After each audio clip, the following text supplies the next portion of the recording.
Welcome to this lesson of online course video editing technical workflow. Today we are going to talk about export and export settings. Many video editors tell me, they ask me, they wonder when they come to know that I have one dedicated class for just for exports. So they ask me, what are you going to talk about exports? What are you going to talk about in exports? I tell them there are many things that a professional video editor should know about exporting and exports. Till now, whatever has been done, that can go totally wrong if you have fumbled up in exports. What can go wrong? Most preferably, most common problem that happens that can go wrong is your video won't play, or your audio is getting fumbled, or the file is not compatible with the player that you are putting up with. So all these problems, all these issues are there if you are not putting right kind of export. So today we are going to talk about all the export issues, export settings, and what all we need to keep in mind to give a good export. So all our hard work till now is fruitful. Okay. Those who have joined now, I was just talking about how people get surprised, video editors get surprised that what I'm going to talk about in export, what is there to talk about a full class, dedicated class for export. There are many things that a professional video editor should know about exports. So first thing that we will understand about export is there are certain terminologies which sound like they are also exports, but they are not export. Okay, for example, rendering and encoding. So encoding, whenever you give in Premiere Pro, when you're giving an output, given an export, it says it is encoding first and then the export happening. So what is that encoding? What is rendering and what is export? We will start with this and then we will come one by one to other parts of export, that how do we export for different platforms, different endpoints. We will understand what are video endpoints also. So what is rendering?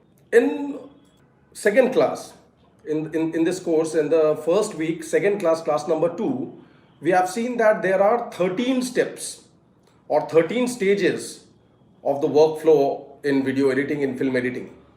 We are today at the 12th stage, exporting.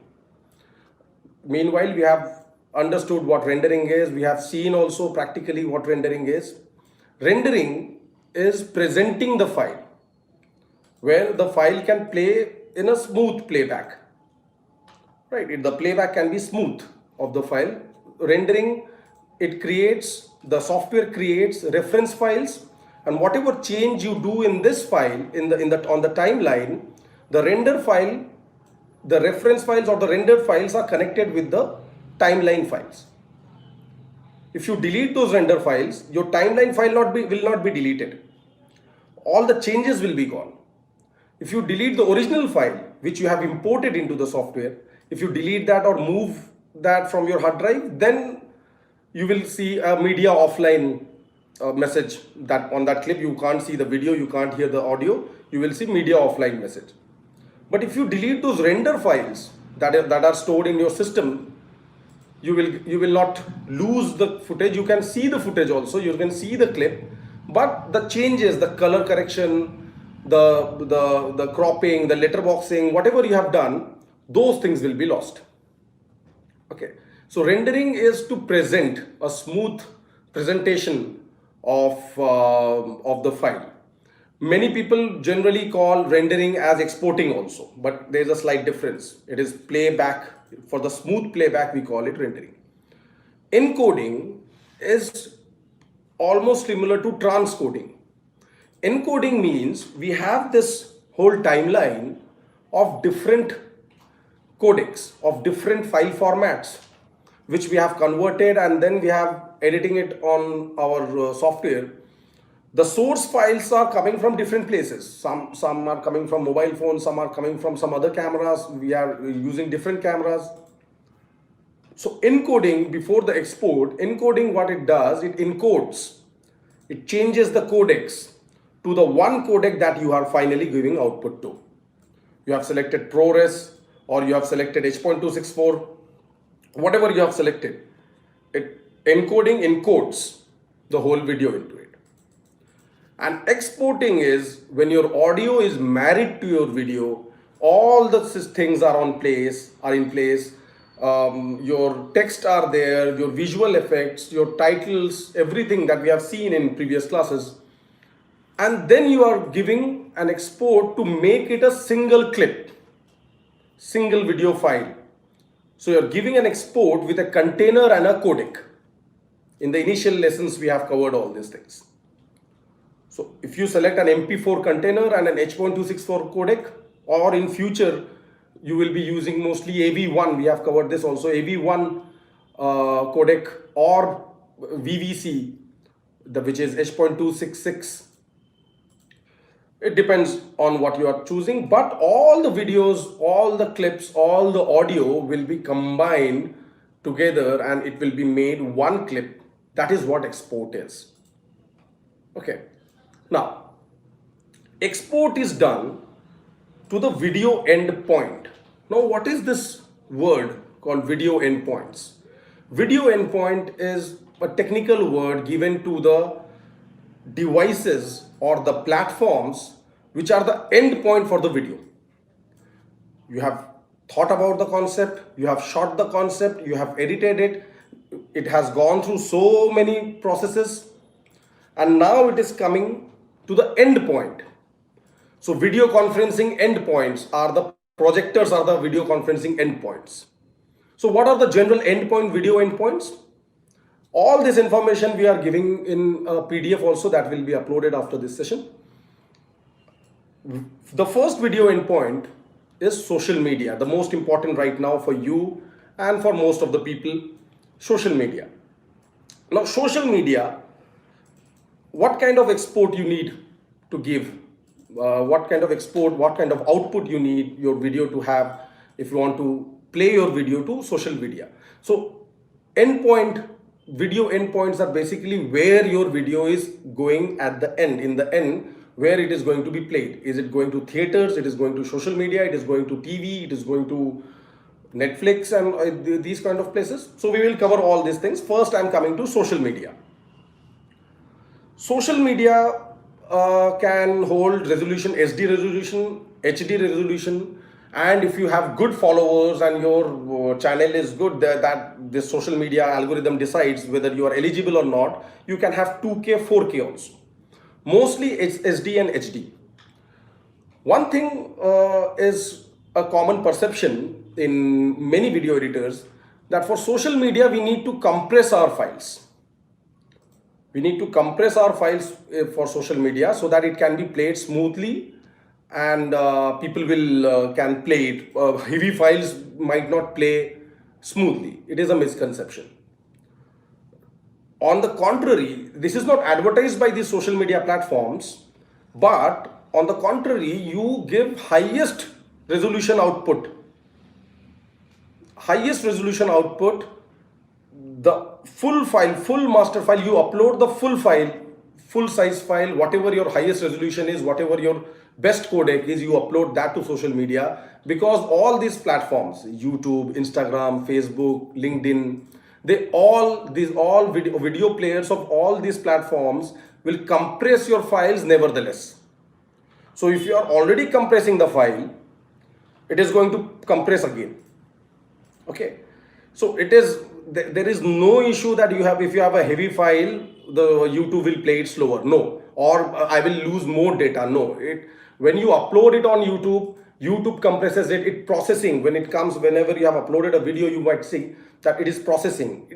Processing means compressing, nothing else. It is writing processing, but it is generally compressing it according to the codecs that they have, and viewer can play back smoothly. There is no issue how whatever file size you have uploaded. Now when viewer is playing, it is their file size, their codec, YouTube's platform. It is the video is on the YouTube's platform. So always give full output, full master output to social media. Do not create a mezzanine file for that. What is mezzanine file? I'll come later. after this video endpoints, I will explain you mezzanine, what is a mezzanine file. Okay. Now, one more thing to keep in mind about social media is the aspect ratio. It is very difficult to keep up with these social media changes. Every day they are changing something or the other. Someday they are changing, they will be bringing that the story ratio is 9:16, 9:16. Someday they will bring it is 1.94:1. So it is, you have to keep up with it. So we all have this social media accounts that is available for free. We all can test by uploading the videos and keeping it private or unlisted and just checking whether it is playing smooth or not. And then we deliver the client whatever we want. So before giving an output, this I missed telling you in the beginning, but before giving output, you must ask your client, you must ask your director, you must ask your producer where they are going to play it. This I have established in the beginning also. What is the end point? This is the language you should use. What is the video end point of this project? If they don't understand it, you can then research. Most of the time, many times, people who would not get what social media requires, what kind of file they need, what kind of aspect ratio they need. You are the editor, you must know all these things. But you should know that it is going to Facebook, or it is going to Instagram, or is it going to YouTube, or it is going to TV, where it is going, what is the end point of the video. Okay, so first thing, give full resolution output, give full output for the YouTube and thing. Let it be 3 GB, 4 GB, whatever it is, it doesn't matter. You upload that. If you have data, you upload it fully. And YouTube, Facebook, they will compress on their own.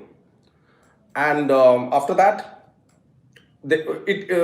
playback will be smooth. Don't worry, it is their issue, it is their problem, and they have a very powerful algorithm to do that. Aspect ratio, the question of aspect ratio is a little bit different because they keep changing it.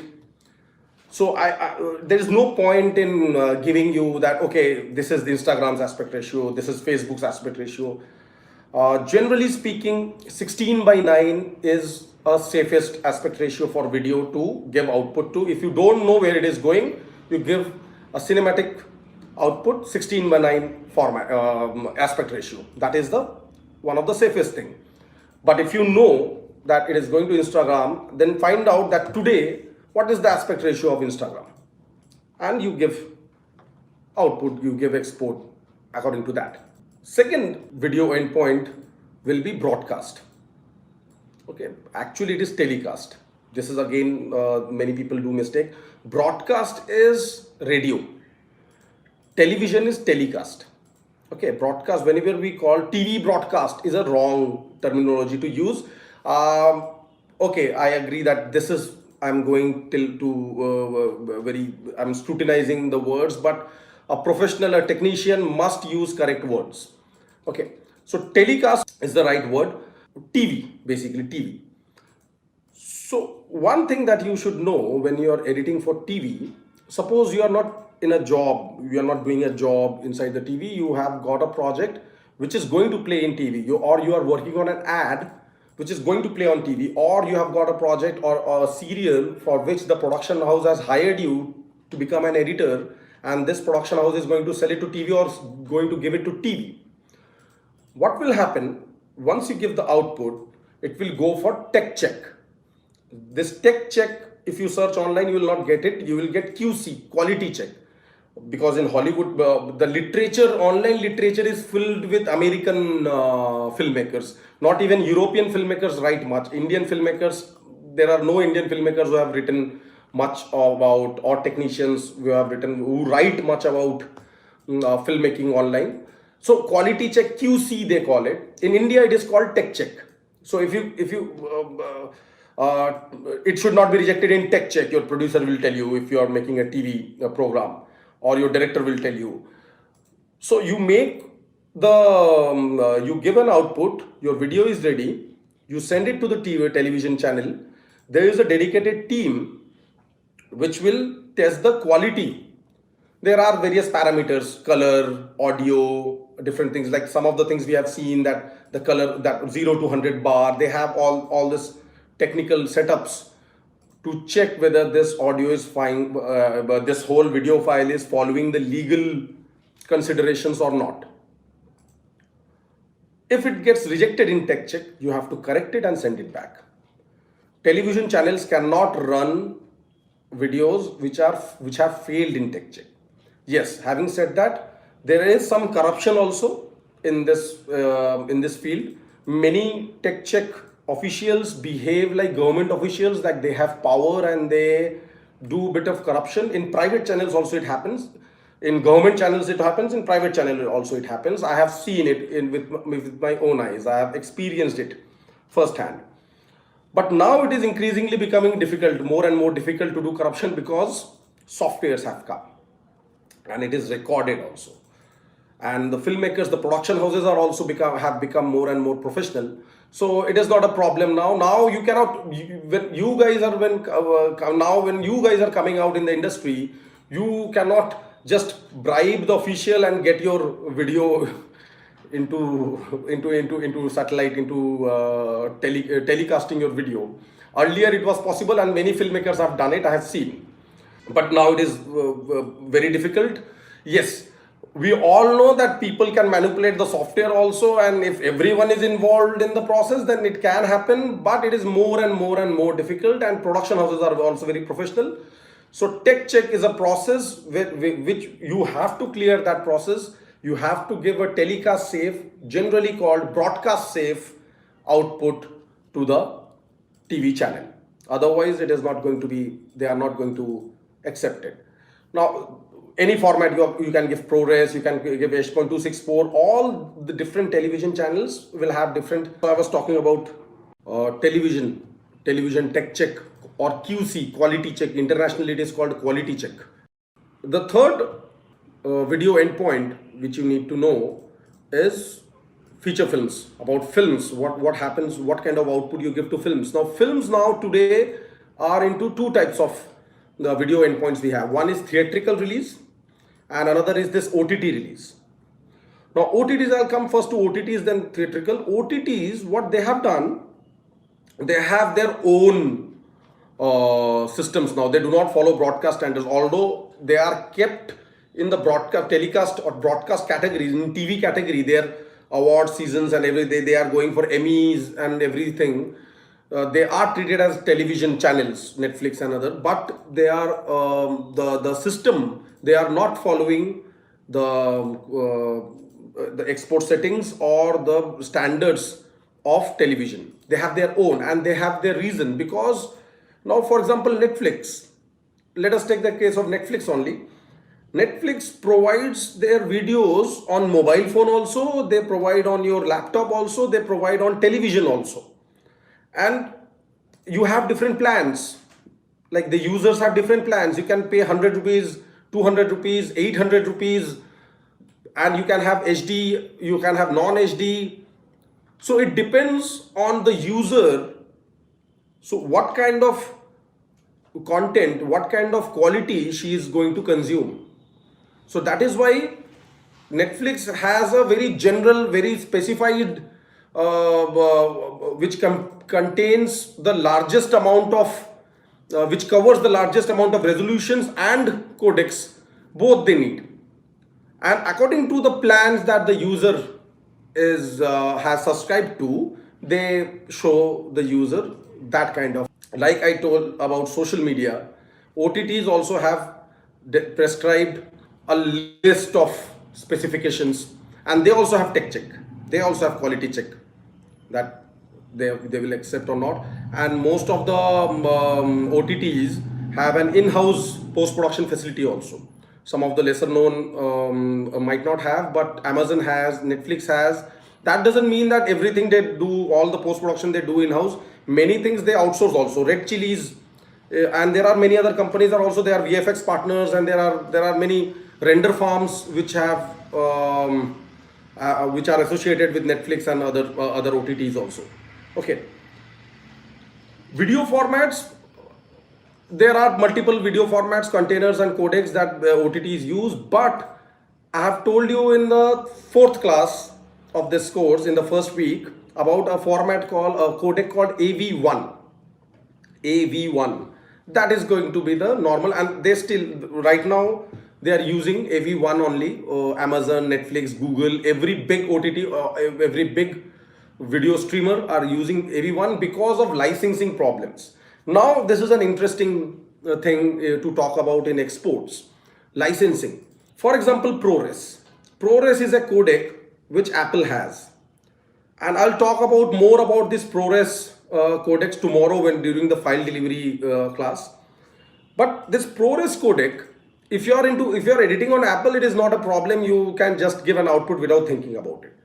But if you're editing on Windows, the Apple doesn't allow the Windows software to use ProRes codec for free. The software should pay, and you should pay the software.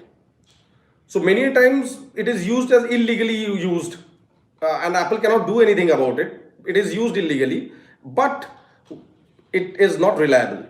The coding is not reliable at that moment, at that point of time. Okay, so there are many issues. MP3 is not going to be licensed. We have to pay for MP3. That is why the FLAC, that will be more popular audio codec, audio container in future. So coming back to OTTs, AV1 is the format that all all these OTTs are going to still, they have already adopted, and the future they are going to adopt AV1. And already you can see the streaming data has reduced in all the OTTs. If you use Netflix and Amazon, if you're young, I would suggest, young filmmaker, I would suggest not to subscribe to Netflix, but this is on record. I have nothing against Netflix. I have subscribed to Netflix. I watch Netflix, but why? Because it makes the, as a young filmmaker, you need to watch classics, right? You need to watch classics, and you need to watch films which will teach you filmmaking. Netflix will make you a consumer. It is just, if you go to IMDb and check any of the films of Netflix, it will not. Most of the films are under 6, 7. They're average films.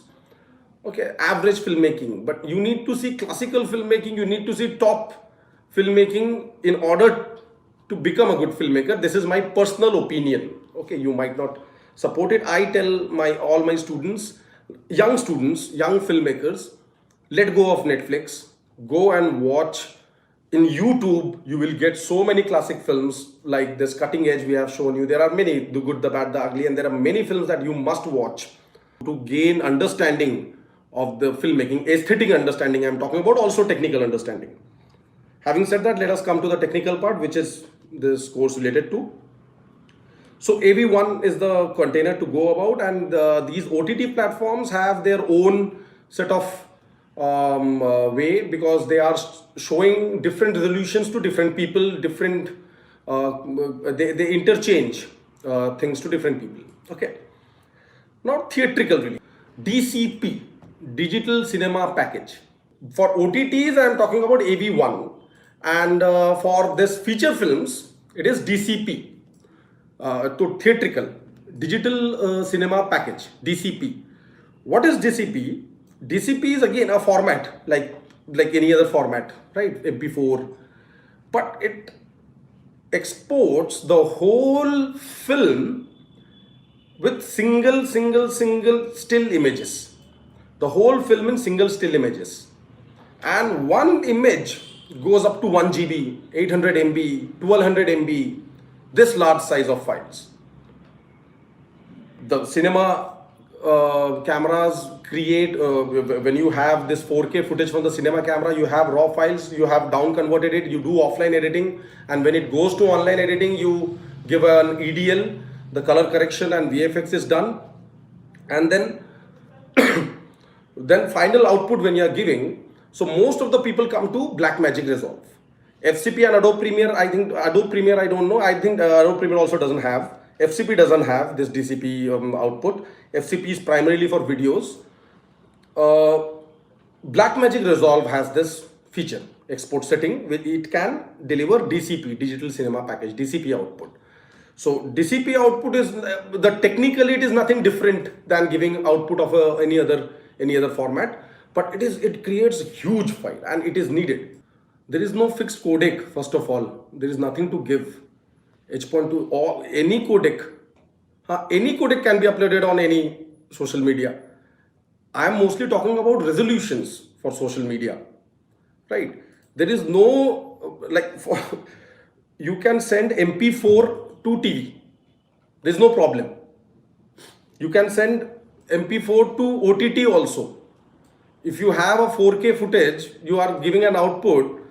Mostly you will not give an output on MP4, you will give an output on ProRes. But if you have shot on your mobile phone or your content is very good, you have a documentary film which cannot be replicated and you have shot with your mobile phone, it will go to Hotstar, no one can stop.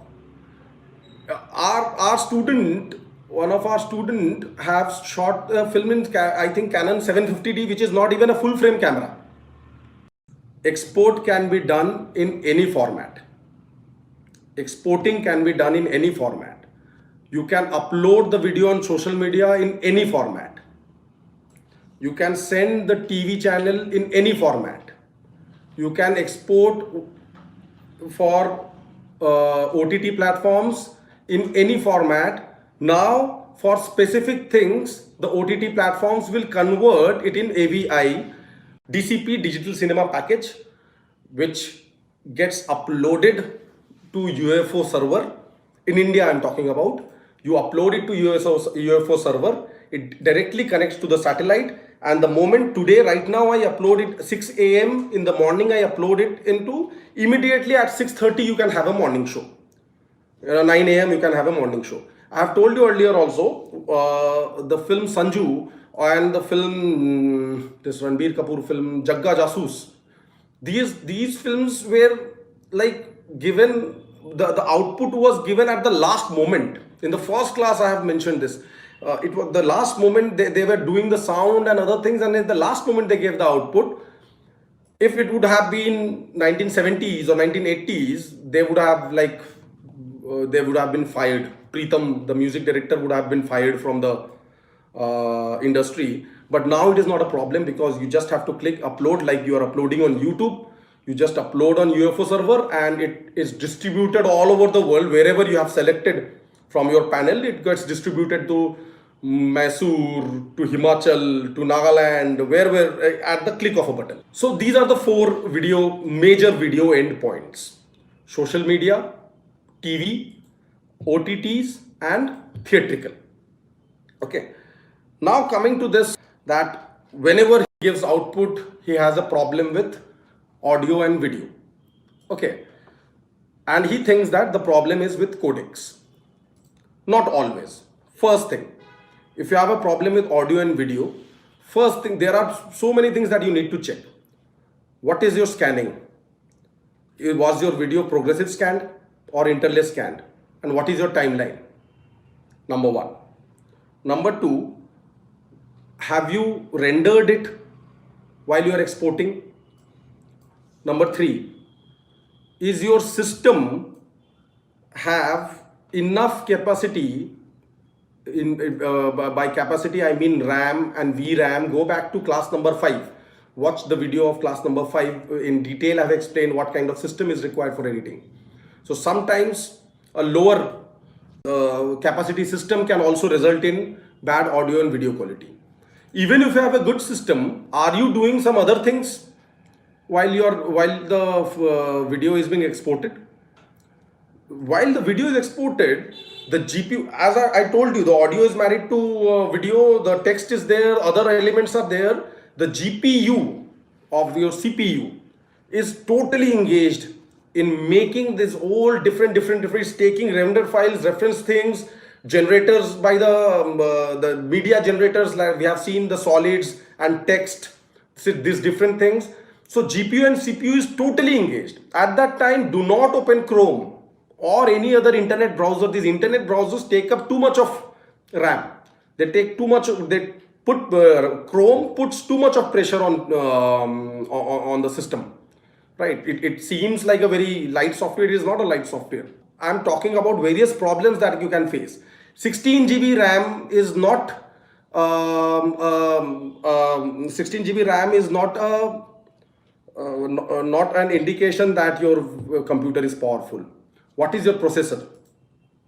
How much is your GPU? How much is your graphic card?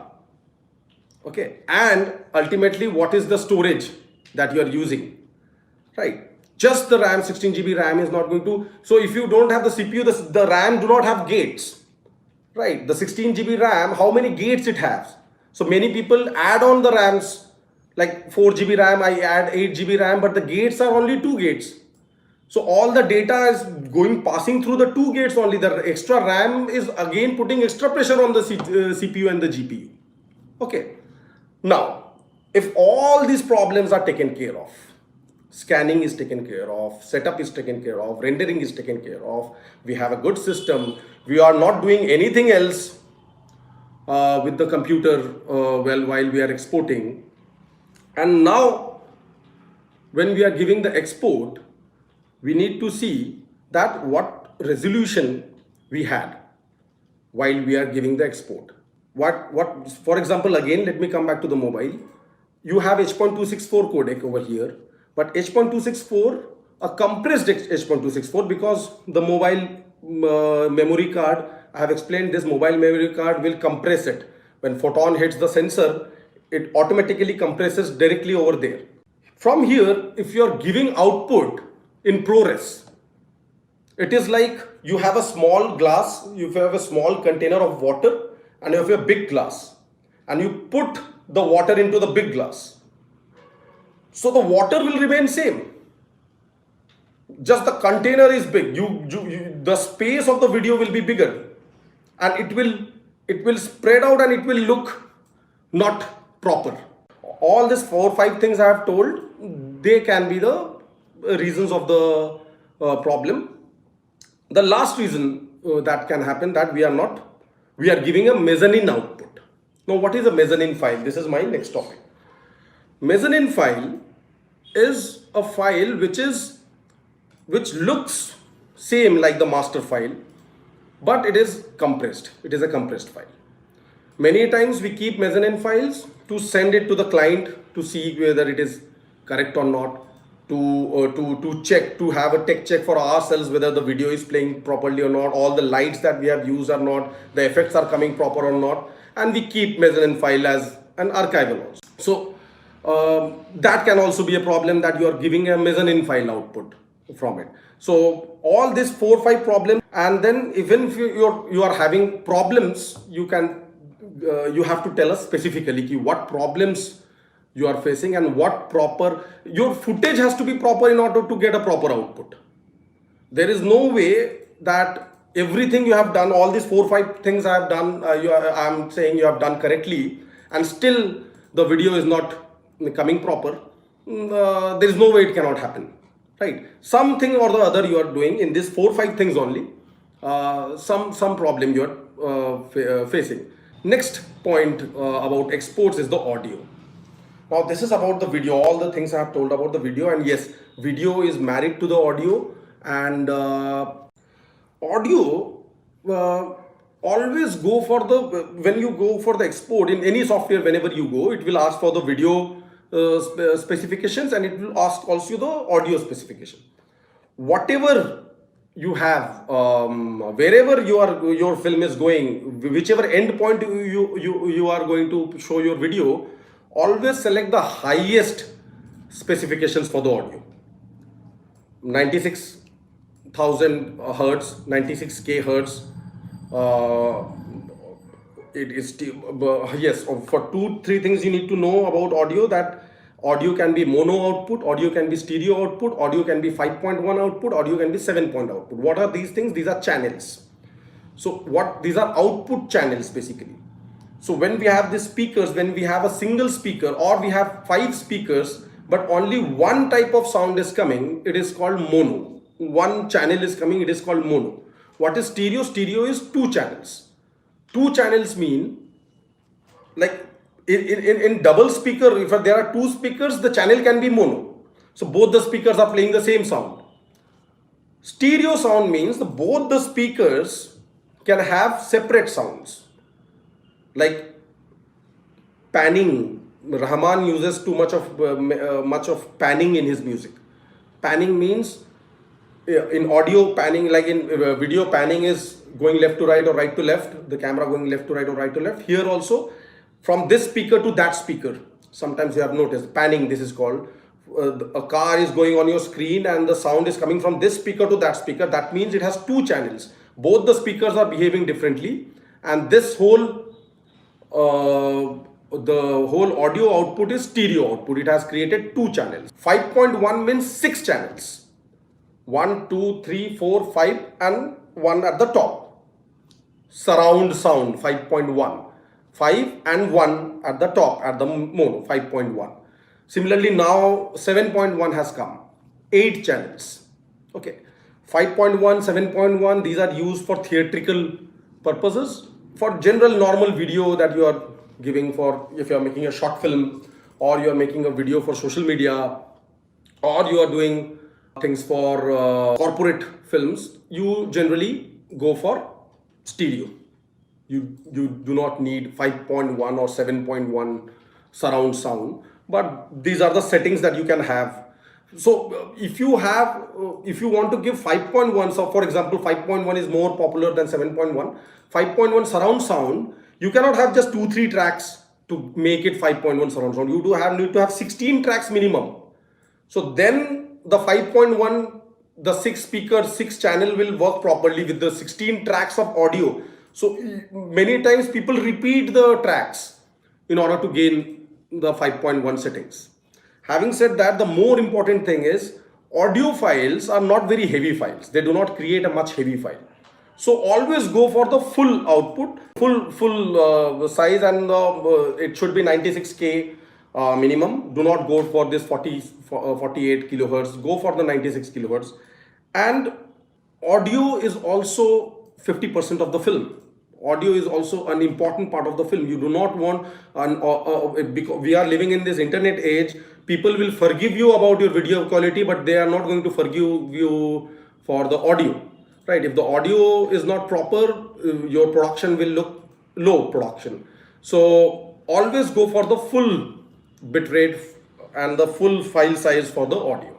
The last thing about exports that till now what I have covered about difference between export, rendering and encoding. I have talked about various endpoints: social media endpoint, TV endpoint, feature films, OTT and theatrical endpoints, mezzanine file we have spoken about, and audio. The last point is about captions. Yesterday we were watching captions, the subtitles. Now captions, there are two types of captions: open captions and closed captions. When you give output, if you do not select anything, many times you will not see the subtitle coming to your video. So you have to do settings in different software. The setting is different. You have to select whether you are going for open captions or closed captions, right? Open captions mean that the subtitle file is burnt into the video. It is always open. Okay. Closed caption means you can close it as your wish, that you can switch off the, like we do it in YouTube or in Netflix. We can open the CC button, we can click, it can come or it can go off, right? So open captions and closed captions, only these two things you have to ask the film festival where you're sending. You have to ask the OTT platform what they want. Generally everyone wants closed captions, where you can up to your wish you can select that you want to see the subtitles or you don't want to see the subtitles.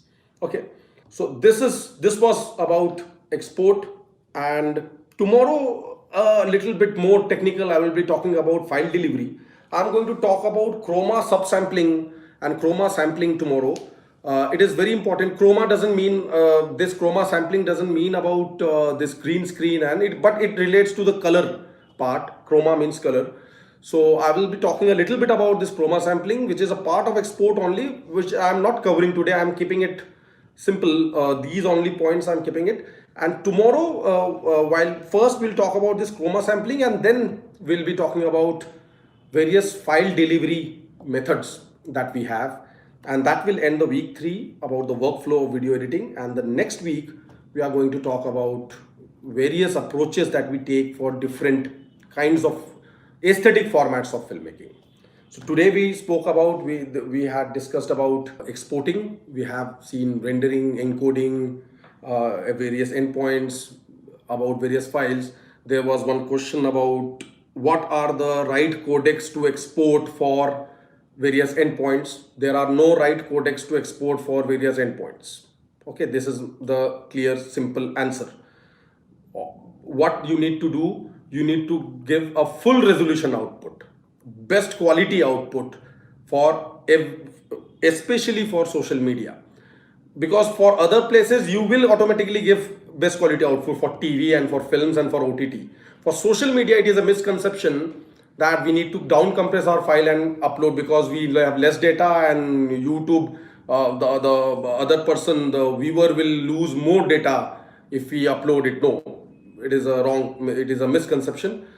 Any codec you can use, any format, all the formats and codecs that we are talking about, we have talked in the class, and all the things that your software supports, you can give output in any of the codec. When you upload, sometimes also I'm telling you that sometimes the computer doesn't have the codecs to play back, right? It might, again, this like your player, sometimes all the formats doesn't play well in Windows Media Player, all the formats doesn't play well in VLC, all the format doesn't play well in QuickTime. When you upload that video, which you cannot play on your computer, it plays perfectly fine on WhatsApp. WhatsApp is also a video player, or YouTube, or Facebook, or Instagram.